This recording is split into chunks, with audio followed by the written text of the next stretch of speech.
right, guys. Hello today. Hope you're doing well. Interview number 2, our new podcast room.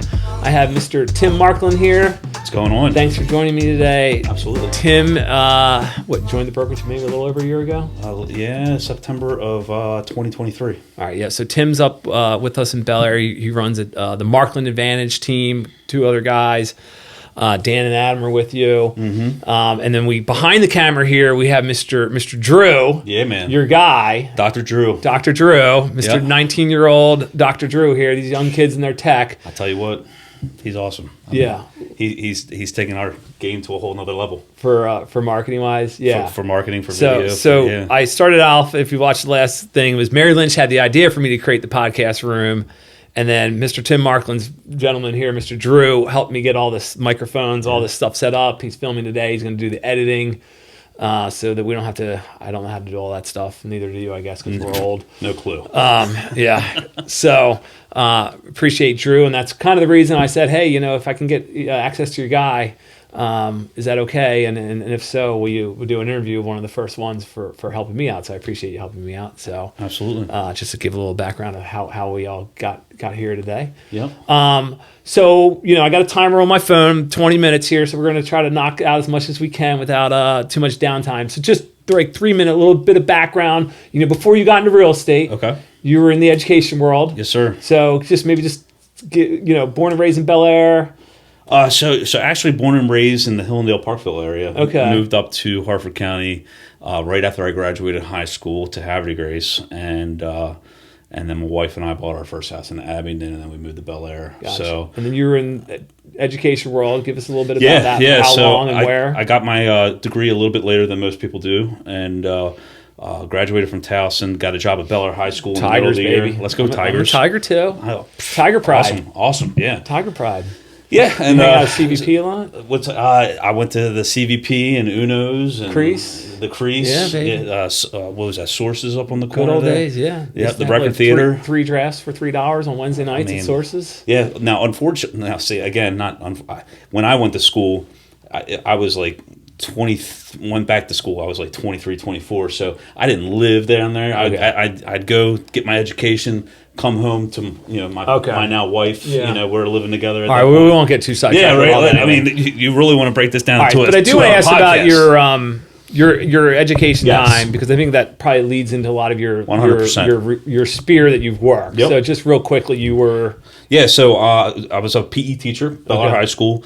How many years? 16 and a half. 16 and a half years, yeah. Around 2015, things were the budgets are always tight with education, and there's always that constant battle of funding, and there was a 7-year freeze, so I had to do something because I had 3 kids, and we were just. How old were you at the time? How old was I at the time? Geez, about 10 years ago, so 39. Okay. 39, and so you've been there 16 years. 16 years. 39. And right before that, my dad and I flipped 2 houses. Realized that if we're going to continue to do this, we could probably get our real estate license and do our own deals. Yeah. Haven't flipped a house since, but with I kind of got into business in the same mindset too. Yeah. So with teaching and all the students that I've taught, all the parents that I've met, all the teachers that I've met, it really helped me out in the very beginning, and the business grew to a point in 2018 where I took a leap of faith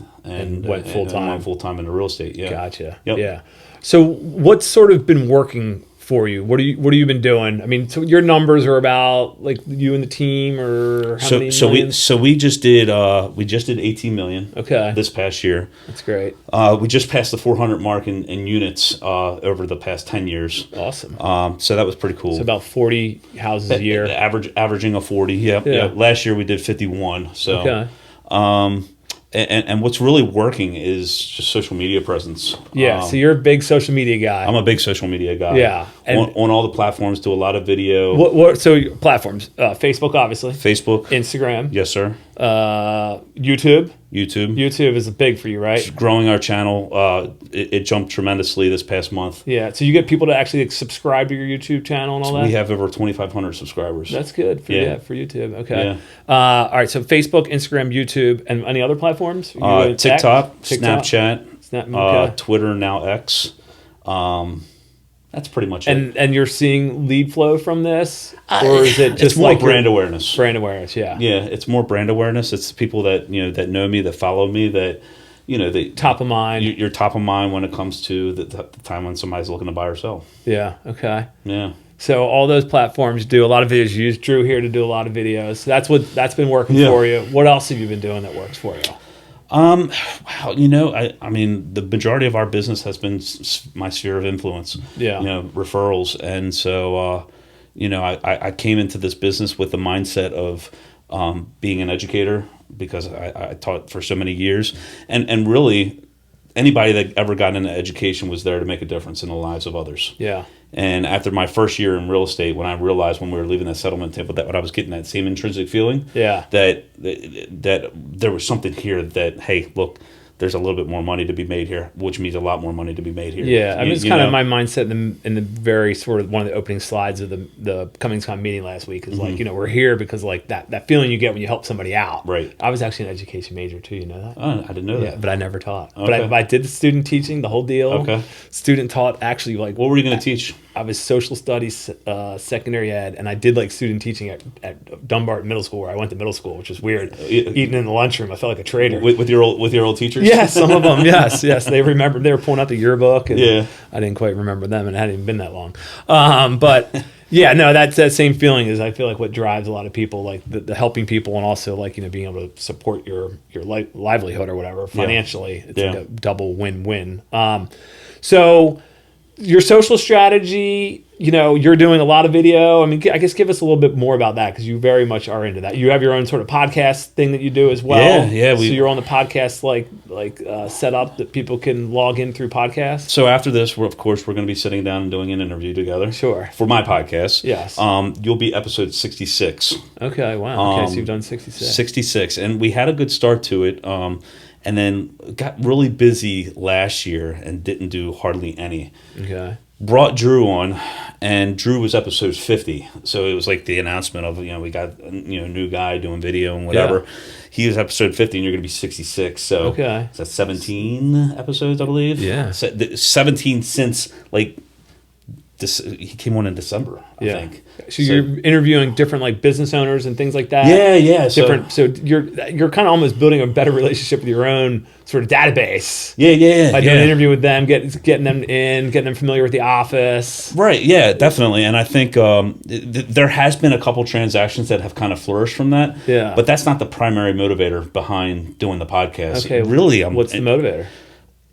It's really for me to just develop and meet people and kind of share what the entrepreneurial journey has been for them and how that mixes with me. So we talk business, we talk it's really not a whole lot about real estate. Every once in a while we talk a little bit about real estate, but it's really just about the journey of business and entrepreneurship. Okay. Yeah. Another hot topic that I asked our Mary Lynch that I just recently interviewed, artificial intelligence. Are you finding that valuable in your business at all yet? I'm getting a lot more into it. Certainly. So for example, I could before I came here, I could have said I'm interviewing the owner of a brokerage.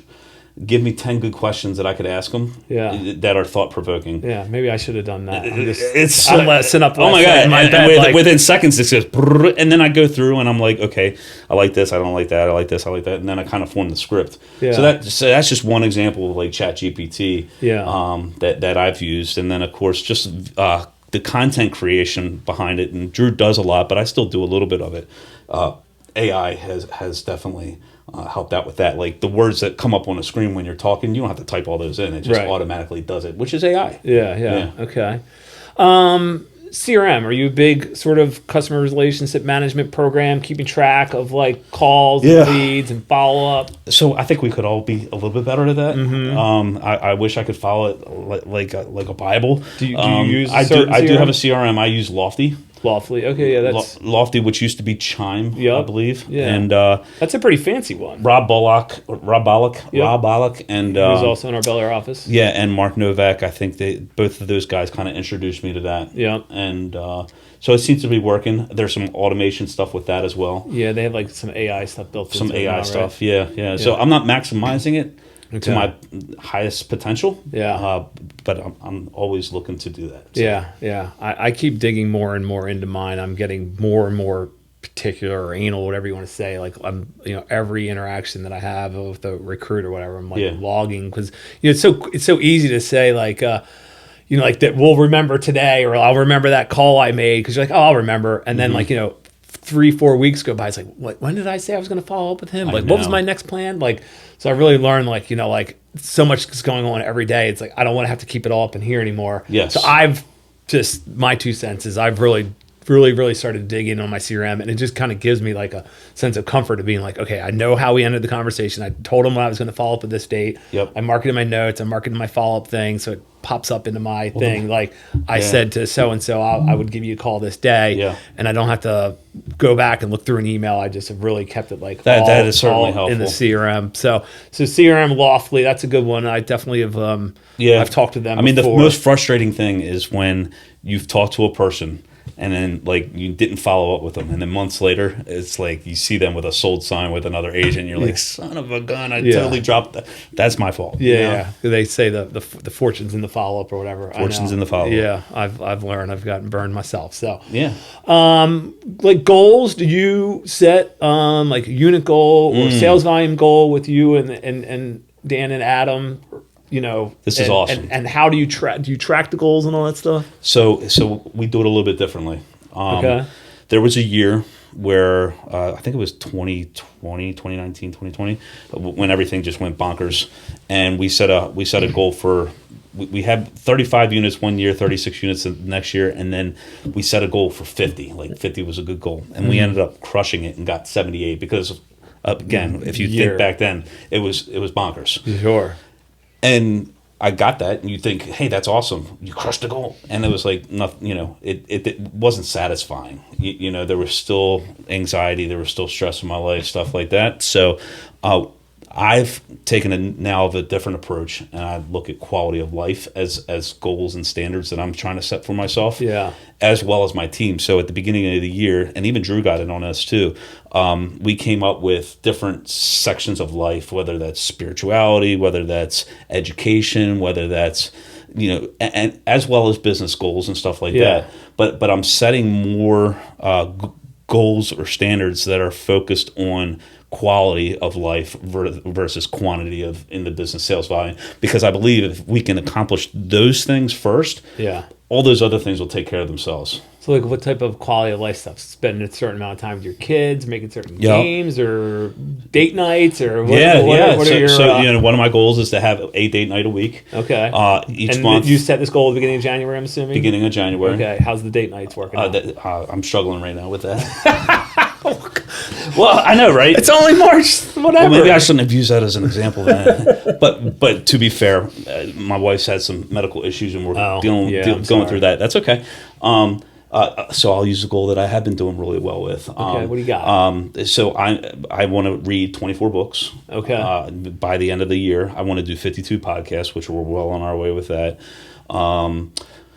Oh gosh, getting to the gym is the most important thing for me. So, and maybe losing a little bit of weight around here, But yeah, I mean, you hit the gym in the morning. Almost every day. Morning time. Okay, yeah. Drop my youngest daughter off at high school. Okay. And then head right to the gym. And how long do you spend at the gym? Anywhere between an hour and a half. Okay. Yeah. So, and that really helps you like clear your head, feel focused for the day? If I don't have that as my rock, everything else is kind of discombobulated throughout the day. I completely agree with you. I'm definitely into, I got my yoga tonight. Cool. And I'm a big walker now and rucksacking with a 16-pound fantastic rucksack everywhere I go. Let's walking go. These little dogs that my girlfriend has. Yeah. All right. So goals have been more just a very broad spectrum of goals, not just hyper focused on the business. But there is a specific measure of it too. Yeah. And so like growing our social media, it was like, okay, I have these are our numbers right now. I want to try to get to these numbers. Yeah. But not in a fake kind of way. It's just, you have to be consistent with putting out content. And that's the other thing, is just building goals for consistency so that, at least once a week we're shooting a podcast. Yeah. And now I've kind of gotten the comments of, where do you have the time? Like you still have to buy and sell real estate. Yeah. Well, that's where leverage comes into place. It's like with Drew, we sit down, we do this. He does the editing, and then I'm done. Yeah. So Drew can be a resource to you folks for these as well. So Tim's generously offered Drew up for some of this stuff. You can't steal them entirely, but for things like this. Another key person in the business too is Liz Sweeney with Key Transaction You've been Management. working with Liz. Every transaction, she does all the transaction coordination for that, which frees up a lot of time. Yeah. Okay. My mom does books. My dad prepares forms. So there's a lot of like different things that people don't see. And so when they see how busy I am on social media and stuff like that, it's really right, because you have Liz Sweeney handling all the transaction management. You're following along. I got Dan that helps me show houses. When I can't be in two places at one time. Your mom works with Julie and Melanie real well on the Broker Sumo, making sure everything's squared away financially with you and the guys. Yeah, that's good. Any advice for some of our newer agents to the business? Whether they're young or old. I have different people that've been in it for a couple coming years. Into Cummings, or just any suggestions for people that aren't as seasoned as you. I mean, now you have built up a good business. Any like suggestions on ways that you sort of hustle in the beginning to find leads? I mean, are you a big open house person, door knocks, local prospecting, anything creative? Yeah, honestly, I think it's maximizing the day and not thinking too far into the future. Okay. So like the perfect day for me is when I get to work out. It's blocking an hour or two for prospecting. It's it's whether it's going on appointments, reading, journaling, meditating, all these things that like it's kind of like a time block every day. How many days a week are you sort of prospecting? I think through the social media, it's almost every day. Yeah. I'm not cold calling. Okay. I'm not doing any of that. I'm inviting people in on the podcast. Again, I'm enjoying that conversation. That's networking. Right. That's been your niche to find leads. Yes. I mean, so one of my goals was to do more networking, to go to 52 networking events. Okay, and I just had a guy on my podcast that does a lot of networking. He goes, "You're networking right now." I'm like, I never really thought about it that way. Yeah. Yeah, very true. So. Yeah. All right. I'm going to sort of start wrapping up. Unless you do anything else thoughts that you wanted to share? I'm going to ask you just a couple other like fun fact kind of questions, but